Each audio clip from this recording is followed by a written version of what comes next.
Tim Burton is a director whose style who's weirdly imaginative and creative, but also kind of disturbing style I've admired for a while now.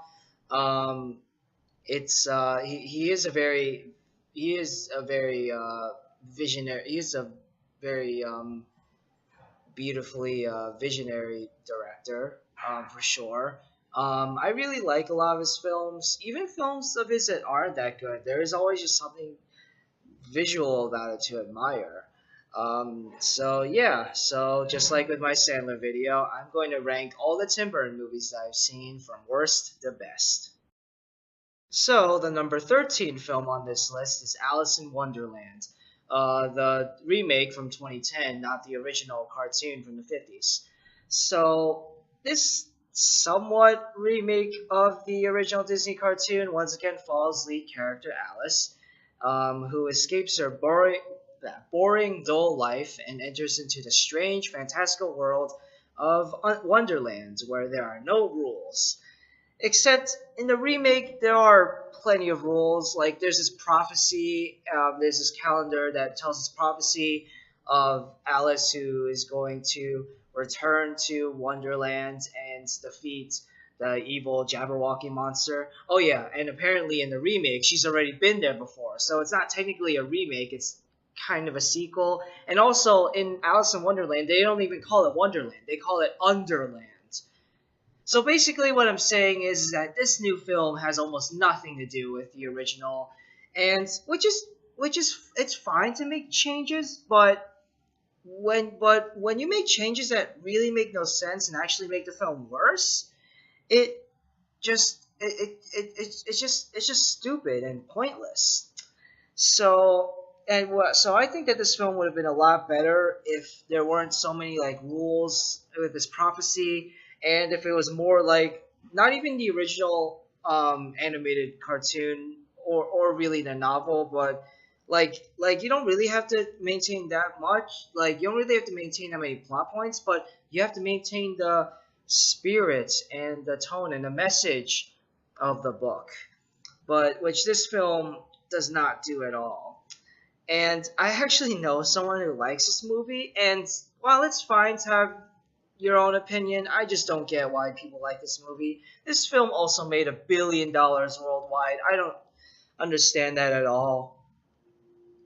I guess a few positives about this movie are that it looks very nice. The effects, the costumes, the sets are all really good. Oh yeah, but like visually, it's all really good. But the visuals cannot save this movie from a cliched and boring story, and with all these stupid changes. So if you haven't seen it, skip it.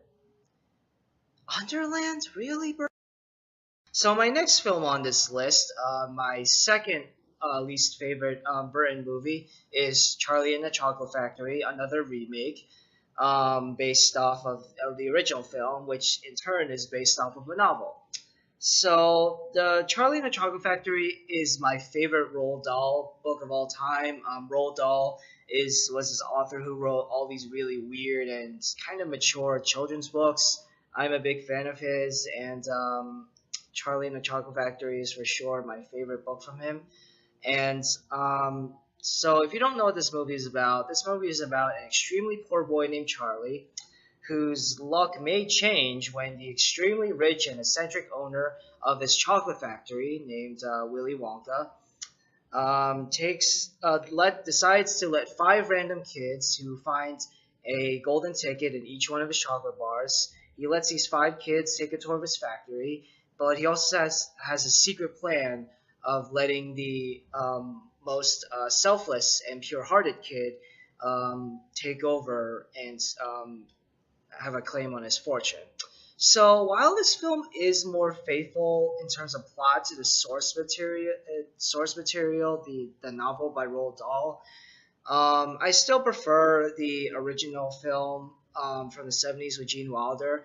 Now, this may be a bit of an unpopular opinion of mine, but I don't really like the original 70s film. But I do like the original 70s film has a lot of weird imagery, and that whole scene on the boats with all those nightmarishly traumatic images. But what the 70s film did do, besides traumatize little kids, is it did capture the spirit and the lessons that Dahl was trying to preach through his novel. And while the 70s film is outdated and once again, I will say really, really disturbing at times, it was still able to like teach a good lesson about being selfless even when it seems so easy to accomplish something for your own sake. Also, Charlie in the original film is really relatable, and he really grows as a character. And in the remake, Charlie is already like he doesn't grow at all. He's already like too perfect of a character, and by the end of the film, he's the same guy. The only difference is, spoiler alert, he wins this secret contest and is a new owner of the factory. Something kind of neat, I guess, about the remake is that they make Willy Wonka grow as a character, and they have this moment where he like redeems himself, but it just doesn't really feel earned. Mostly because the rest of the film is just very awkward. It thinks it's being funny by pausing a lot, by like having characters just pause and say nothing, but it just comes off as awkward and weird. One thing I guess that both films have in common is that the Oompa Loompas are really creepy looking. No offense to the actors, just them in their makeup and costumes. It's just really creepy. The remake does have good intentions, but it ultimately fails to teach the same lessons that the original did and that Roald Dahl is trying to teach in his novel. If you've seen it and if you still like it, great. It's great to have your own opinions, but if you haven't seen it, I would recommend that you stick to the original. No. Actually, read the book. It's really good. It is a really, really good book. So the next film on my list is the Planet of the Apes movie that Burton directed. This is before the new trilogy with Andy Serkis, and before that trilogy came out, Tim Burton delivered a remake that pretty much just like Alice in Wonderland has almost nothing to do with the original movie or novel. It had also just like Alice in Wonderland, it has all these new rules and changes that aren't necessary and just complicate the story. So while it isn't the worst, it is still bogged down by bad writing for sure. So in the original film, there's this really cool moment where the main character, um, he after he landed on in the beginning of the film when he and his a couple other fellow astronaut friends of his he lands on this planet of apes, and one of the apes shoots him and the bullet grazes his neck, and because of that scar he can't talk. And this is a world where none of the humans can talk because they're all beast-like. It's a role reversal. The humans on the planet of the apes, the humans are beasts and the apes are normal. So throughout the first half of the film, the main character can't talk because of this scar. And there's this great moment where he tries to escape, but then they catch him, and one of the guards grabs him, and then the main character can finally talk again, and he says, "Get your dirty hand." No, he says, "Take your paws off me, you damn dirty ape." And in the remake with Tim Burton, the main character, played by Mark Wahlberg, right after he arrives on the Planet of the Apes, he is just all like confused and stuff, and then he just uh, grabs around him, and then he grabs this gorilla's ankle, and then the gorilla, played by Michael Clark Duncan, rest in peace, he says, "Take your stinking hands off me, you damn dirty human." And it's an obvious callback to the original, that infamous line, well, not infamous because it's awesome, that awesome line from the original movie, and it's just kind of really. But besides like all the callbacks to the original movie, just the rest of the dialogue is just kind of bland. And the twist, and just like the original, there's a twist ending in the new film that really makes no sense at all. It felt like it was just added on. It was like a reshoot or something. Like they were done with the main production, and then a few months later they were like, okay, Mark Wahlberg, we have to shoot. We made this new ending. We have to shoot it now. I will say though that the makeup is really good. The apes in this movie do look a lot better than both from the original film, obviously because of technology, but also in the new trilogy.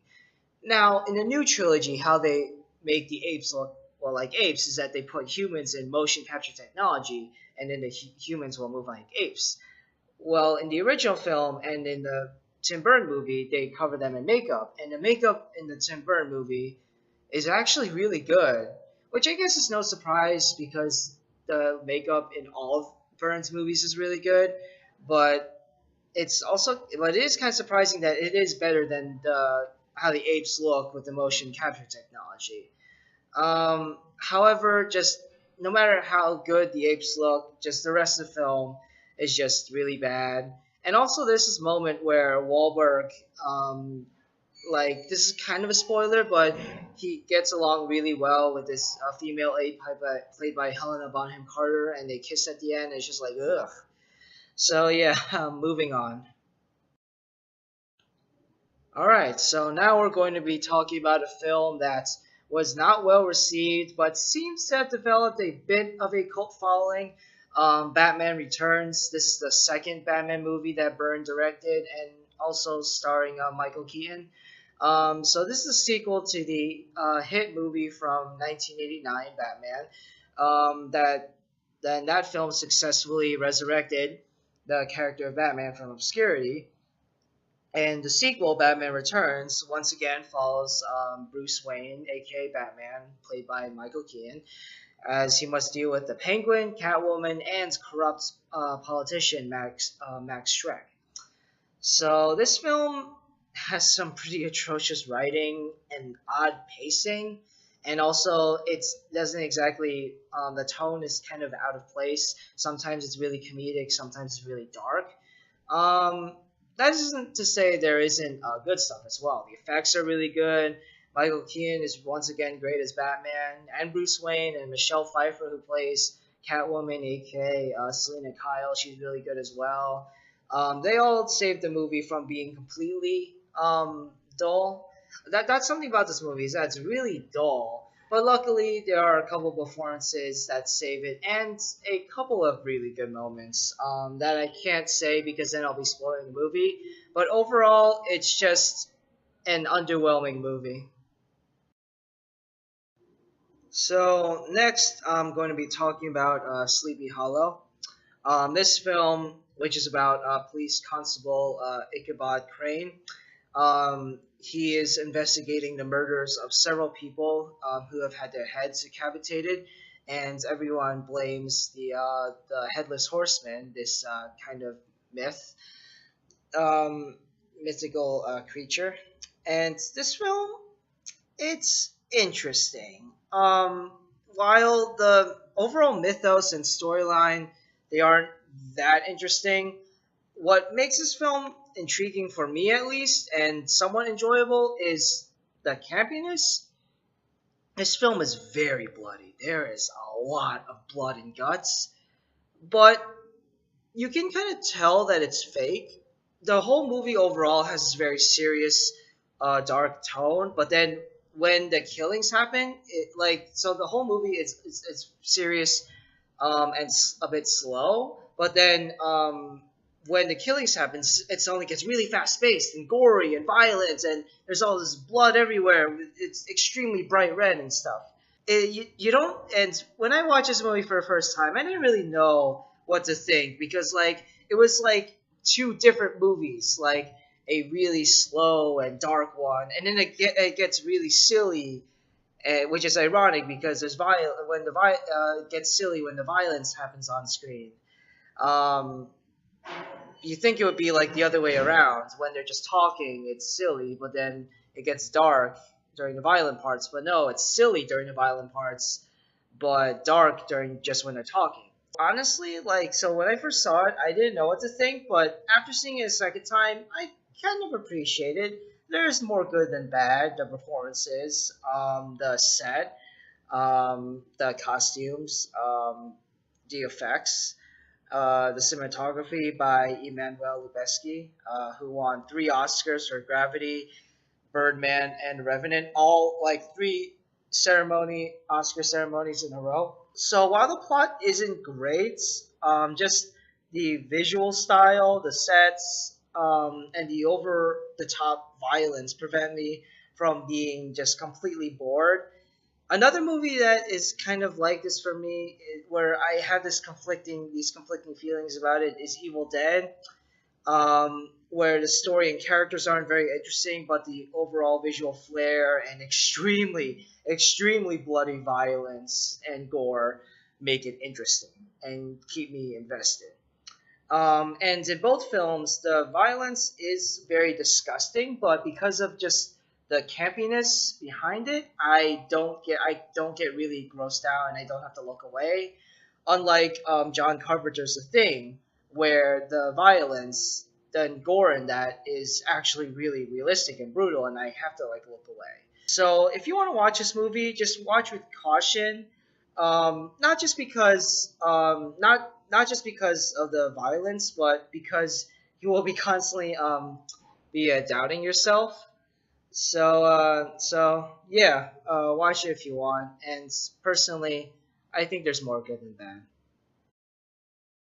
So Tim Burton's first feature film that he has ever directed, Pee-wee's Big Adventure, is not one that I love, but it is one that I do enjoy a lot. This story about a lovable man-child named Pee-wee Herman who goes on a quest to find his stolen bike is very silly, but also charming and entertaining. Paul Rubens, who wrote the script and co-wrote and plays Pee-wee, is great. And Burton's style is very noticeable but creative. I don't really have much to say about the film. It doesn't go as far as some of Burton's other films, but at the same time, it is still very cool. So it's a good film that I probably wouldn't watch multiple times. So unfortunately, Johnny Depp's collaborations with Tim Burton have been less than stellar. And at least according to critics, I haven't seen Dark Shadow, so I can't comment on that. One recent collaboration that I found surprisingly wonderful, which I thought that I would dislike, but then I ended up really liking, is Sweeney Todd, the Demon Barber on Fleet Street. Sorry. Just like Sleepy Hollow, this is another film that is creative but disturbing, with tons of graphic imagery clashing with beautiful sets and costumes. However, unlike Sleepy Hollow, I know for a fact that ever since like the first time I saw this movie, I really liked it. Because like the violence, while it is does sort of have this campiness behind it, it is done a lot more seriously, and you really feel like the impact of each um, kill in this movie. And it's interesting watching this movie for the second time. I noticed that this movie has a lot of similarities plot wise to The Punisher. So both this and The Punisher are about men who lose their family and pretty much everything that they had and loved, and it causes them to go on this violent rampage of revenge, and they both commit extremely violent and torturous acts. But some people might say that that's okay because they're killing bad people. So both mediums explore this conflict about killing corrupt people. Like, oh, maybe it's good because they are bad people, but it's also bad because it's murder in general. So I thought that was really interesting. In addition to the plot and the overall message, the musical numbers in Sweetie Todd are very entertaining. Johnny Depp and Helena Bonham Carter do a really good job in this movie. Again, just like Pee-wee, I probably wouldn't watch this film multiple times again, due to the violence, because the violence in this movie is a lot more serious. However, I still think that it is a fantastic movie.